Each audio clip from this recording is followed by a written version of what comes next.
বন্ধুরা, যেই গল্পটি আমি আপনাদেরকে বলতে যাচ্ছি এটি একটি সত্য ঘটনা। 1980 সালে শীতকাল, লস অ্যাঞ্জেলেস শহর এক অজানা আতঙ্কে ডুবে আছে। আলো ঝলমলে এই শহর যেন রাতের অন্ধকারে তার আত্মাকে হারিয়ে ফেলেছে। একের পর এক মানুষ খুন হচ্ছে। সবাই জানে শহর এক সিরিয়াল কিলার ঘুরে বেড়াচ্ছে। তার নাম নাইট স্ট্যাংলার। এই কিলার সম্পর্কে সুনির্দিষ্ট কোনো তথ্য নেই, তবে তার কাজের ধরন মানুষের রক্ত জমিয়ে দেয়। প্রতিটি খুনে তিনি একটি বার্তা রেখে যান, তোমার বিচার হলো। প্রথম শিকার। প্রথম খুনটি ঘটে এক একাকী নারীর ছোট্ট অ্যাপার্টমেন্টে। মিস ক্লারা হ্যাপার ছিলেন একজন প্রভাবশালী আইনজীবী। সকালে তার পরিচারিকা তার মৃতদেহটি খুঁজে পায়। তার গলায় একটি রশি পেঁচানো ছিল আর বুকে পড়েছিল একটি চিরকুট, তোমার পাপের শাস্তি। পুলিশ তদন্ত শুরু করলে তেমন কিছুই পায় না। সিসিটিভি ক্যামেরায় কোনো রকম ফুটেজ নেই, দরজা ভাঙারও চিহ্ন নেই, এমনকি খুনির একটি ফিঙ্গারপ্রিন্টও নেই। আতঙ্ক ছড়াতে শুরু করলো। পরের মাসে আরও দুটি খুন ঘটে। একই প্যাটার্ন, রাতে খুন, গলায় রশির দাগ, পাশে একটি চিরকুট। এবার শিকার ছিল দুই ব্যবসায়ী, যারা কর ফাঁকির দায়ে অভিযুক্ত ছিলেন।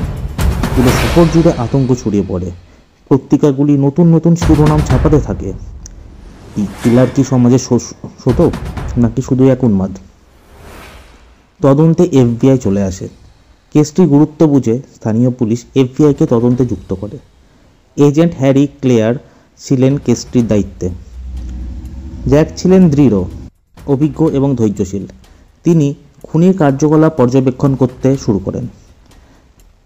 এটি কোনো এলোমেলো ঘটনা নয়, তিনি সেটাও পরে বুঝতে পারেন। এই খুনির প্রতিটি খুন একটি পরিকল্পনা করে করেছে।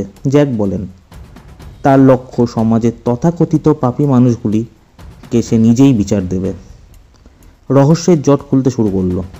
জ্যাক এবং তার টিম খুনগুলির মাঝে একটি প্যাটার্ন খুঁজে পায়। প্রতিটি খুন এমন মানুষদের বিরুদ্ধে হয়েছে যারা সমাজে প্রভাবশালী হলেও তাদের অতীতে কোনো না কোনো কালো অধ্যায় ছিল। জ্যাক এবার খুনির অতীত নিয়ে ভাবতে শুরু করেন।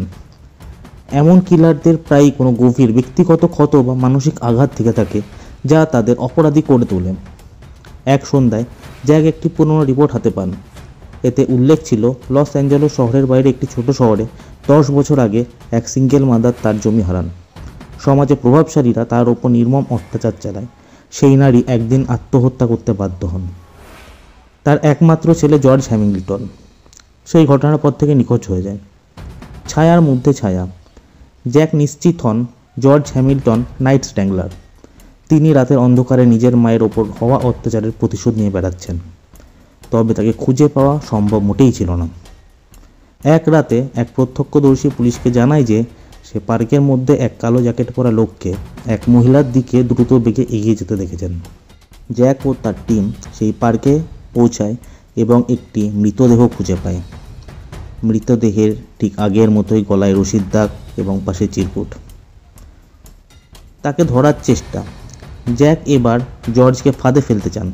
তিনি একটি ভুয়ো খবর ছড়ান যে শহরে একটি প্রভাবশালী দুর্নীতিগ্রস্ত রাজনীতিক এক রেস্টুরেন্টে নৈশভোজ করতে আসবেন। রাতে জর্জ সেখানে উপস্থিত হয়, তবে রেস্টুরেন্টের চারপাশে ছিল পুলিশের চড়া নজরদারি। জর্জ টের পেয়ে সেখান থেকে পালানোর চেষ্টা করে এবং শুরু হয় একটি ধাওয়া। সত্যর মুখোমুখি। শেষমেশ জর্জ ধরা পড়ে। তাকে গ্রেপ্তার করার পর তার মুখ থেকে কোনো ভয় বা অনুশোচনা দেখা যায় না, বরং সে কেবল একবার বলে, তোমরা যাকে পাপী ভাবো আমি তাদের বিচার করছি। পুলিশ তার বাড়িতে তল্লাশি করতে শুরু করে। তারা দেখতে পায় যে জর্জের ঘর ভরা মৃত নারীদের ছবি, পত্রিকার কাটিং এবং তার মায়ের কিছু পুরনো স্মৃতি ছিল।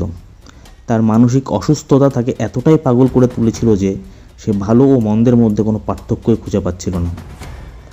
জর্জকে শেষ পর্যন্ত মৃত্যুদণ্ড দেওয়া হয়। তবে তার কেসটি লস অ্যাঞ্জেলেসের ইতিহাসে এক রহস্যময় অধ্যায় হয়ে থেকে যায়।